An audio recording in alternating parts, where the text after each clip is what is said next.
It's incredibly rare when a remake of a game is so good, I have no desire to go back and play the original. While it's true that most remasters and remakes go on to be the definitive way to play, there's usually still some reason to go back and play the original. Whether it's because of a new art style that doesn't fit, the controls were better originally, or you just don't have a way to play the new version. I can usually always think of a reason to go back, but my opinion changed when I played the fan-made Half-Life 1 remake, Black Mesa. It's become the gold standard for remaking a classic game, and after beating it, I honestly don't think I could ever go back to the original. In case you didn't know, Half-Life released in 1998 to critical and commercial success. This was Valve's first game, and they nailed it right from the start. 6 years later, they released the sequel, Half-Life 2, which was one of the first games to use the Source engine. That same day, they also released a remaster of the first game called Half-Life Source. It wasn't a remaster at all though, it was just the original game ported to the Source engine. Fans were disappointed because not only was this underwhelming, but by putting it in the Source engine, it developed a lot of new bugs. This was apparently so disappointing that 2 different fan teams started working on their own Half-Life remake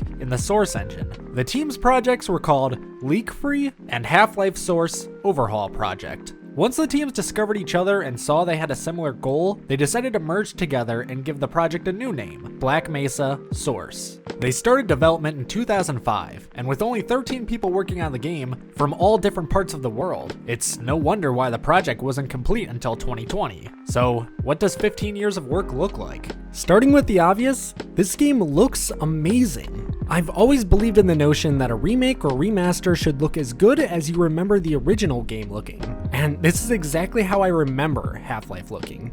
When I actually go back to it, well, let's just say imagination is powerful. The game is more than a shiny new coat of paint though. Bringing it to the Source engine gave them opportunities to change some of the level designs and puzzles to be more fun than they were. Before, what could have been just a simple button press now involves picking things up and moving them around, or redesigning a room that might have been unfair to the player so that now it has more cover or some health for you to pick up. These sound like small changes, and they are, but they increase how fun the game is without changing it fundamentally. It also makes for a much smoother transition if you play Half-Life 2 right after this. But Black Mesa doesn't just look great, it sounds amazing too. The people behind Black Mesa, called the Crowbar Collective, went all out. They auditioned and hired voice actors to replace all the dialogue, and they did an amazing job of finding people who sound just like the originals. Ah, Gordon, here you are. We just sent the sample down to the test chamber.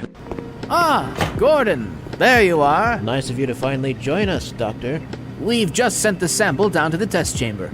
The audio changes don't stop with the voice acting. We get a completely original soundtrack by composer Joel Nielsen that ties the entire game together and elevates the atmosphere, especially in the third act of the game, Xen. Without spoiling too much, the final act of the game takes place in a border world called Xen. In the original Half-Life game, this was a bit of an anticlimactic ending. It had poor level design, poor pacing, and was honestly just ugly. And while Crowbar Collective could have just remade this and done small tweaks, it still would have been an obvious blemish on an amazing game. So they didn't. They decided to redesign Xen with their own ideas while still maintaining the spirit of Valve's vision. And wow, is it infinitely better. I still can't get over how beautiful these skyboxes look. It's hard to even call these last chapters a remake. I consider the levels inside the Black Mesa facility to be Valve's game that the Crowbar Collective remastered, but Xen, that's their game. And they did such a good job that if you hadn't already played the first Half-Life, you wouldn't know that these levels were built from scratch. That's how well they fit in. And I'm not the only one that thinks this. In fact, Valve themselves saw the potential of Black Mesa and reached out to them all the way back in 2013. If you're not into fan projects, you might not realize how amazing it is that this game even exists. Usually game companies shut down fan projects under the defense of, if we don't ruthlessly defend our copyright, we will lose it. Which is a lie, because since 1989, copyright protection is never lost. The only way you can lose your copyright is if it expires. So when Valve not only allowed this project to continue, but reached out to the Black Mesa developers and asked if they wanted to become an official licensee, and eventually have it for sale on Steam, I knew Valve truly respected the fans of the franchise. The only conditions they had was that Crowbar Collective had to drop the word source from the title, so people didn't think it was made by Valve. And their other condition? They wanted a free copy to play. I can't even imagine a scenario where Nintendo allows someone to make a fan remake of Mario, let alone sell it on their eShop. No matter your feelings on Valve these days, you have to commend them for their consumer-friendly practices in regards to this, because this scenario really is one of a kind. But in all honesty, they deserve it. The Crowbar Collective spent years making this remake the best it could possibly be, because Half-Life 1 deserves it. There's a reason that 22 years later, this game still holds the number 4 best PC game on Metacritic. It's an immersive, atmospheric adventure in every sense of the phrase, and something I believe everyone should play at least once. You can tell it was made by fans, not because of the quality, but because this was a labor of love.